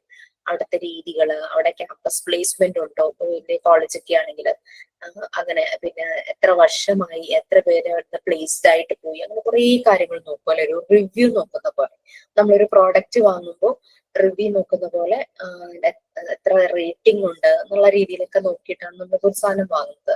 അതുപോലെ തന്നെ ഒരു കോളേജ് സെലക്ട് ചെയ്യുമ്പോൾ ഒക്കെ കുട്ടികൾ അത് നോക്കും അല്ലെ. അവിടുത്തെ ടീച്ചിങ് മെത്തേഡ്, അങ്ങനെ പ്രോസസ്, ലേണിംഗ് പ്രോസസ്, അങ്ങനെയുള്ള കാര്യങ്ങളെല്ലാം നോക്കും. പാരന്റ്സ് ആണെങ്കിലും നോക്കും. ഒത്തിരി സ്ട്രിക്റ്റ് ആയിട്ട് തന്നെ പോകുന്ന ഒരു കോളേജ് ആയിരിക്കണം, അങ്ങനെ അതും നോക്കും. പഠിപ്പിക്കുന്നത് മാത്രമല്ല, അങ്ങനെ പല കാര്യങ്ങളും. സോ അപ്പോൾ എഡ്യൂക്കേഷൻ സൈക്കോളജി എന്ന് പറഞ്ഞു കഴിഞ്ഞാൽ ആ ഒരു learning process, teaching methods within the infrastructure അത് നല്ല രീതിയിൽ പ്രൊവൈഡ് ചെയ്ത് കുട്ടികളുടെ ഉള്ളിലുള്ള കഴിവുകളും അവരുടെ പവറും എല്ലാം ബൂസ്റ്റ് ചെയ്ത് അവരെ നല്ല പേഴ്സണാലിറ്റി ഉള്ളവരാക്കി മാറ്റുക എന്നുള്ളതാണ് എഡ്യൂക്കേഷൻ സൈക്കോളജിയുടെ ഒരു എയിം എന്ന് പറയുന്നത്.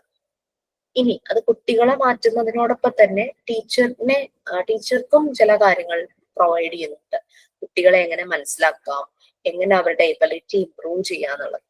എഡ്യൂക്കേഷൻ സൈക്കോളജിയുടെ ഉദ്ദേശം അതാണ്, കുട്ടികളുടെ പവർ കണ്ടുപിടിച്ച് അവരെ നല്ല പേഴ്സണാലിറ്റി ഉള്ളവരാക്കി മാറ്റുക.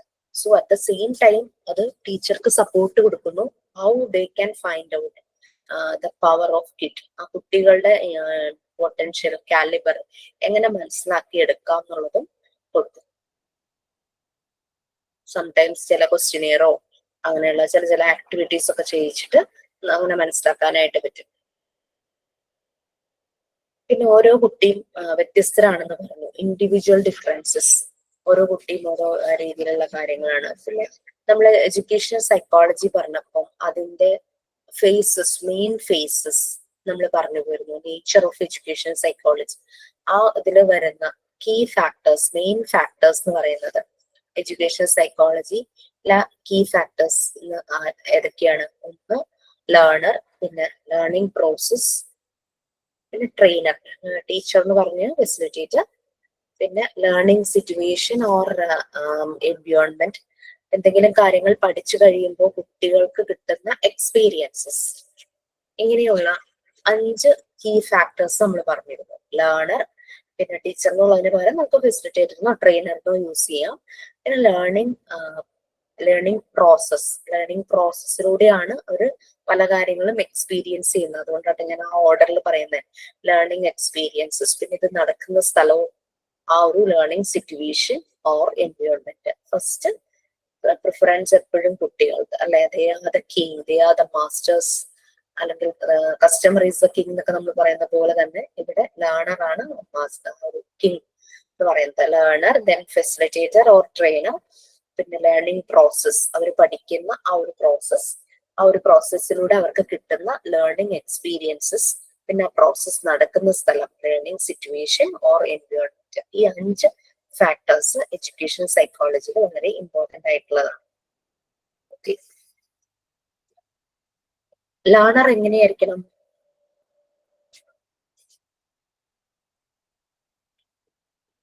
പറഞ്ഞതൊക്കെ മറന്നുപോയായിരുന്നു. നമ്മുടെ മുന്നിൽ വരുന്ന കുട്ടികള് അവരെങ്ങനെയായിരിക്കണം, അല്ലെങ്കിൽ അവരിൽ എന്തെല്ലാം ഉണ്ടാകും, എന്തെല്ലാം ക്വാളിറ്റീസ്, പവർ ഉണ്ടാകും?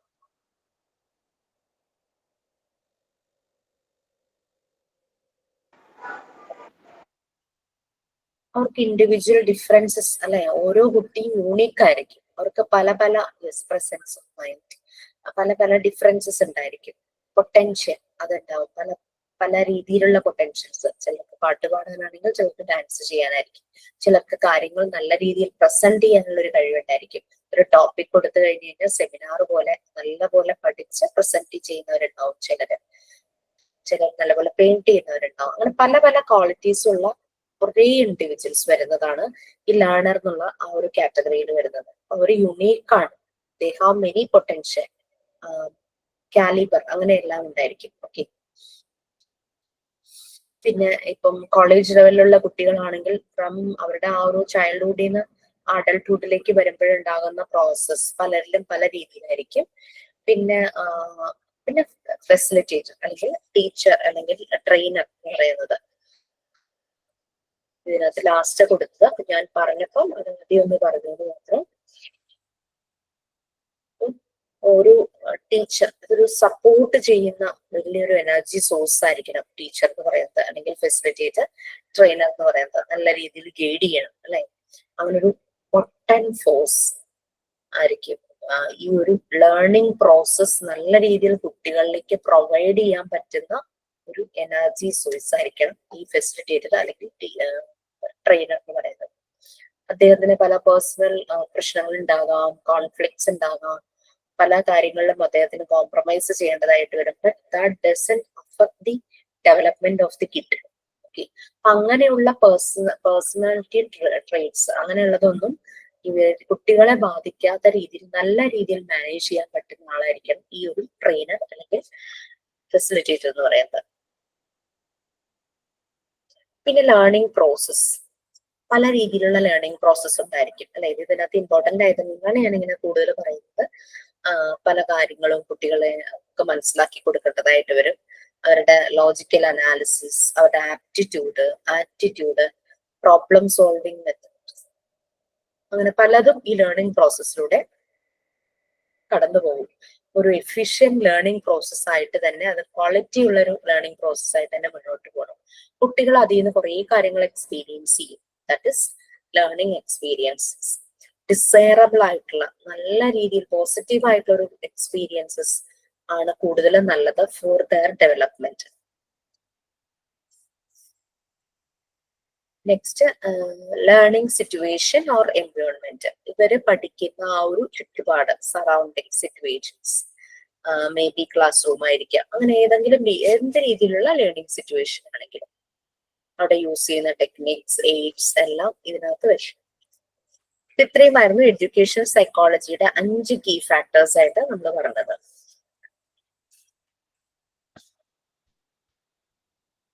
ഈ 5 കീ ഫാക്ടേഴ്സിൽ ഇൻക്ലൂഡഡ് ആണ്, സൈക്കോളജി ഇൻക്ലൂഡഡ് ആണ്. പിന്നെ വേറെയും പല കാര്യങ്ങളും ഇതിന്റെ കൂടെ ആഡ് ചെയ്യാം. പക്ഷെ മെയിൻ 5 കീ ഫാക്ടേഴ്സ്, എഡ്യൂക്കേഷൻ സൈക്കോളജിയുടെ 5 കീ ഫാക്ടേഴ്സ്. ഈ എന്തെല്ലാമാണ് ഇത് ഡീൽ ചെയ്യുന്നത്? നമ്മൾ പറഞ്ഞു ബിഹേവിയർ, എഡ്യൂക്കേഷൻ സിറ്റുവേഷൻസിൽ ഹ്യൂമൻ ബിഹേവിയർ സ്റ്റഡി ചെയ്യുന്നു. അതെല്ലാം ഒന്നുകൂടെ ബുള്ളറ്റ് പോയിന്റ്സ് ഇട്ട് പറഞ്ഞിരിക്കുകയാണ്. ഹോൾ ഫീൽഡ് ഓഫ് എഡ്യൂക്കേഷനിലേക്ക് ഇത് സ്പ്രെഡ് ചെയ്ത് കിടക്കുവാണ് എഡ്യൂക്കേഷൻ സൈക്കോളജി എന്ന് പറയുന്നത്. കുട്ടികളുടെ ഗ്രോത്തും ഡെവലപ്മെന്റും ഇത് സ്റ്റഡി ചെയ്യുന്നു. എങ്ങനെ കുട്ടികൾ ഗ്രോത്തിന്റെ വേരിയസ് സ്റ്റേജിലൂടെ കടന്നു പോകുന്നു, അതെല്ലാം ഓരോ സ്റ്റേജിലും എന്തെല്ലാം കാര്യങ്ങളാണ് ഒരു കുട്ടിക്ക് ആവശ്യമായിട്ട് വരുന്നത്, ഇതെല്ലാം എഡ്യൂക്കേഷൻ സൈക്കോളജി പറയുന്നു. ഫിസിക്കൽ ട്രെയിനിങ്, ഇപ്പൊ PT പീരീഡ് പണ്ടൊക്കെ PT പീരീഡ് എന്ന് പറഞ്ഞു കഴിഞ്ഞാൽ ആ ഒരു കളിക്കാൻ പുറത്തു പോകുന്ന മാത്രമേ ഉള്ളൂ. ഇപ്പോൾ അതിന്റെ തിയറിയും കൂടെ പ്രൊവൈഡ് ചെയ്യുന്നുണ്ട്. ലൈക്ക് അവരുടെ പേഴ്സണൽ ഹൈജീൻ, ഡൊമസ്റ്റിക് ഹൈജീൻ, അതിനെ പറ്റിയുള്ള ക്ലാസ്സുകളും അവർക്ക് കൊടുക്കുന്നുണ്ട് PT-യിൽ. ഓക്കെ. പിന്നെ ഒരു ഇൻഡിവിജ്വലിന്റെ ഗ്രോത്തിന് വേണ്ടുന്ന എല്ലാ എൻവയോൺമെന്റ്, അത് എന്തെല്ലാം ആ എൻവയോൺമെന്റ് പ്രൊവൈഡ് ചെയ്തു, അങ്ങനെയുള്ള പല കാര്യങ്ങളും എഡ്യൂക്കേഷൻ സൈക്കോളജിയിൽ വരുന്നുണ്ട്. ഇൻഡിവിജ്വൽ ഡിഫറൻസസ് സ്റ്റഡി ചെയ്യുന്നു അല്ലെ. ഓരോ ഇൻഡിവിജ്വലും മറ്റാളിൽ നിന്ന് വളരെ ഡിഫർ ആണ്. അപ്പൊ അത് മനസ്സിലാക്കിക്കാൻ ഏറ്റവും നല്ല മെത്തേഡാണ് എഡ്യൂക്കേഷൻ സൈക്കോളജി. കുട്ടികളുടെ ആ ഒരു കോഗ്നിറ്റീവ് ഡെവലപ്മെന്റ്, ഇന്റലിജൻസിന്റെ ആ ഒരു വേരിയേഷൻസ് പല കുട്ടികളിലും പല ലെവലിലായിരിക്കും. അതെല്ലാം ടീച്ചർക്ക് മനസ്സിലാവും. അവന് പെട്ടെന്ന് വായിക്കാൻ പറ്റും, അല്ലെങ്കിൽ പെട്ടെന്ന് എഴുതാൻ പറ്റും. മറ്റു കുട്ടികൾ പറയുമ്പോൾ അവൻ ചിലപ്പോൾ ഒത്തിരി സമയം എടുക്കും, ബട്ട് ആ ഒരു സമയം എടുത്തവൻ നല്ല രീതിയിൽ തന്നെ ചെയ്യും.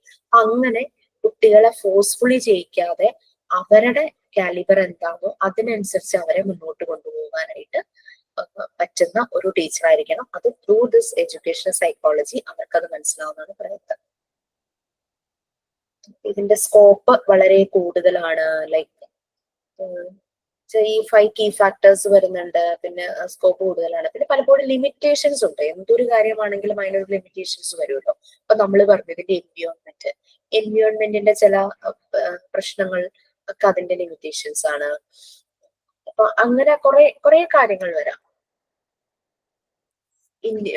ഇൻഡിവിജ്വൽ ഡിഫറൻസസ്, ആളുകൾക്ക് സ്വഭാവ വ്യത്യാസങ്ങൾ പലതുണ്ടെന്ന് പറഞ്ഞു. അപ്പൊ പലപ്പോഴും അത് ഈ എഡ്യൂക്കേഷൻ സൈക്കോളജിയുടെ ഒരു ലിമിറ്റേഷൻസ് ആയിട്ട് വരും. പലപ്പോഴും ഇത് സെറ്റ് ചെയ്തിരിക്കുന്നത് ജനറൽ ക്യാരക്ടറിസ്റ്റിക്സോ ബിഹേവിയറോ വെച്ചിട്ടായിരിക്കും എഡ്യൂക്കേഷൻ സൈക്കോളജി പറയുന്നത്.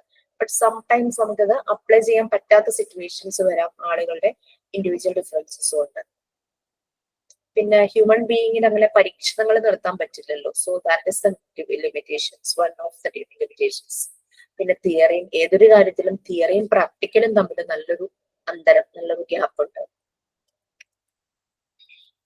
പിന്നെ ഇത് അങ്ങനെയൊക്കെ ലിമിറ്റേഷൻസ് ഉണ്ടെങ്കിലും it's importance is very well need in education settings. അത് വളരെ ഇമ്പോർട്ടന്റ് തന്നെയാണ്. ഇതിന്റെ ഒരു രീതിയിൽ തന്നെയാണ് പലപ്പോഴും കരിക്കുലം, സിലബസ്, അതിന്റെയൊക്കെ പിന്നെ ഏത് ബുക്ക് ഫോളോ ചെയ്യണം, അങ്ങനത്തെ കാര്യങ്ങൾ, ബുക്കിലെ കണ്ടന്റ് എന്തായിരിക്കണം, കുട്ടികളെ ഓരോ പ്രായത്തിലും എന്ത് പഠിക്കണം, ഇതെല്ലാം ഇതുമായിട്ട് കണക്റ്റഡ് തന്നെയാണ്. പിന്നെ കുട്ടികളെ മനസ്സിലാക്കാനും ടീച്ചർക്ക് കൂടുതൽ പൊട്ടൻഷ്യൽ ആവാനും ഒക്കെ എഡ്യൂക്കേഷൻ സൈക്കോളജി ഹെൽപ്പ് ചെയ്യും. അതെല്ലാമാണ് ഇതിന്റെ ഇമ്പോർട്ടൻസ് ആയിട്ട് പറയുന്നത്. ഇൻ ഷോർട്ട് പറഞ്ഞു കഴിഞ്ഞാൽ ഇത് ഒരു ടീച്ചറെ അല്ലെങ്കിൽ ട്രെയിനറെ, ഫെസിലിറ്റേറ്ററെ ഹെൽപ്പ് ചെയ്യുന്നു to become better. Day by day അവർക്ക് ബെറ്റർ ആകാനുള്ള ഒരു ഓപ്ഷനാണ്. നമുക്കറിയാം, ആദ്യമായിട്ടൊരു ടീച്ചർ വന്ന ഒരു കാര്യം പഠിപ്പിക്കുന്നു, ബട്ട് നെക്സ്റ്റ് വീക്ക് ആകുമ്പോൾ അവർ ആ സെയിം കാര്യം കുറച്ചുകൂടെ ബെറ്റർ ആവുമായിരിക്കും. അതുപോലെ തന്നെ ഇവരെ കൂടുതൽ ബെറ്റർ ആക്കാനായിട്ട് സഹായിക്കും. അങ്ങനെ കുറച്ച് കാര്യങ്ങളുണ്ട്. പിന്നെ നമുക്ക് എഡ്യൂക്കേഷൻ സൈക്കോളജിയുടെ മെത്തേഡ്സ് പലപ്പോഴും യൂസ് ചെയ്യുന്നത് സർവേയിലൂടെ പല കാര്യങ്ങളും മനസ്സിലാക്കാനായിട്ട് പറ്റും. ഒബ്സർവേഷൻ, കുട്ടികളെ ഒബ്സർവ് ചെയ്യുന്നതോടുകൂടി ഒരു മെത്തേഡ് കൊടുക്കുമ്പോൾ കുട്ടികൾ അതിനോട് എങ്ങനെ റെസ്പോണ്ട് ചെയ്യുന്നു അത് ഒബ്സർവ് ചെയ്ത് മനസ്സിലാക്കാം. പിന്നെ ചില ക്വസ്റ്റ്യനെയർ ഒക്കെ വെച്ചിട്ട് ക്ലിനിക്കൽ സ്റ്റഡി, കേസ് സ്റ്റഡി പോലുള്ള കാര്യങ്ങൾ ചെയ്ത് അത് മനസ്സിലാക്കാം. ഒരു 10 കുട്ടികൾക്ക് ക്വസ്റ്റ്യനെയർ കൊടുത്തിട്ട് 10 പേരും ആ ക്വസ്റ്റ്യനെയറിനോട് എങ്ങനെ റെസ്പോണ്ട് ചെയ്യുന്നു എന്നുള്ള അങ്ങനെ ഒരു കേസ് സ്റ്റഡി പോലെ ചെയ്ത് അങ്ങനെ രീതിയിലൊക്കെ ചെയ്യാനായിട്ട് പറ്റും. ഓക്കെ, അങ്ങനെ പിന്നെ എങ്ങനെ കുട്ടികളെ ഒബ്സർവ് ചെയ്യാം, അവരെ അറിഞ്ഞുകൊണ്ട് ഒബ്സർവ് ചെയ്യാം, അവരറിയാത്ത രീതിയിൽ ഒബ്സർവ് ചെയ്യാം, ഇതൊക്കെ നമ്മൾ അന്ന് പറഞ്ഞിട്ടുണ്ടായിരുന്നു. പിന്നെ പല സയന്റിഫിക് മെത്തേഡ്സ് യൂസ് ചെയ്യാം, കേസ് സ്റ്റഡി യൂസ് ചെയ്യാം, സർവേ മെത്തേഡ്സ് യൂസ് ചെയ്യാം. കുട്ടികളുടെ ഒരു ഫീഡ്ബാക്ക് കിട്ടാനായിട്ട് നമുക്ക് സിംപ്ലി നമുക്കല്ലാതെ ഫീഡ്ബാക്ക് ഉപയോഗിക്കാം. നിങ്ങൾക്ക് തന്നെ ഇവിടെ ഇൻസ്റ്റിറ്റ്യൂട്ടിൽ നിന്ന് ചിലപ്പോൾ കോളോ മെസ്സേജ് വരാം, ക്ലാസ് എങ്ങനെയുണ്ടെന്ന് നിങ്ങളുടെ ഒരു റിവ്യൂ പറയാന്ന് അങ്ങനെയൊക്കെ പറയാം. അതൊക്കെ ഒരു മെത്തേഡാണ്. ഇത് കൂടുതൽ ബെറ്റർ ആക്കാൻ വേണ്ടിയിട്ടുള്ള ഒരു മെത്തേഡാണ്. സോ അങ്ങനെ ചെയ്യാം. ഇതെല്ലാമാണ് ശരിക്കും എഡ്യൂക്കേഷൻ സൈക്കോളജിയുടെ ഒരു ഇമ്പോർട്ടൻസ്. കൂടുതലും ഇതിന് വളരെയധികം ഇമ്പോർട്ടൻസ് കൊടുക്കുന്നു. കാരണം എന്ന് വെച്ചാൽ ഫ്യൂച്ചർ എന്ന് പറയുന്നത് ഈ പഠിച്ചിറങ്ങുന്ന ഈ ഒരു ജനറേഷൻ അല്ലെങ്കിൽ ഈ ഒരു കുട്ടികളുടെ കയ്യിലാണ്. സോ അവരിലേക്ക് എല്ലാ കാര്യങ്ങളും ശരിയായ രീതിയിൽ തന്നെ പ്രൊവൈഡ് ചെയ്യണം, റൈറ്റ് വേയിൽ പ്രൊവൈഡ് ചെയ്യണം എന്നുള്ള ഉദ്ദേശത്തിലാണ് എഡ്യൂക്കേഷൻ സൈക്കോളജി ഇത്ര ഇമ്പോർട്ടന്റ് ആയിട്ട്. ഓക്കെ ഫൈൻ, നിങ്ങൾക്ക് ഓൾമോസ്റ്റ് ഒരു ഐഡിയ കിട്ടിയിട്ടുണ്ടെന്ന് ഞാൻ വിചാരിക്കണം. ഓക്കെ ആണോ?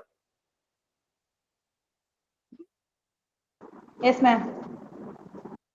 ഓക്കെ, ദെൻ സൈൻ ഔട്ട് ചെയ്യാൻ ആരെങ്കിലും?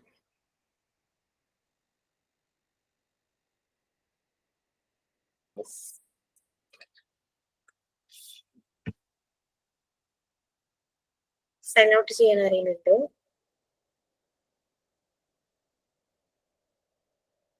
ആരുമില്ല?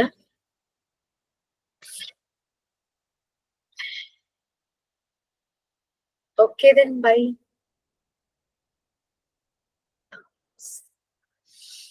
ബൈ മാം.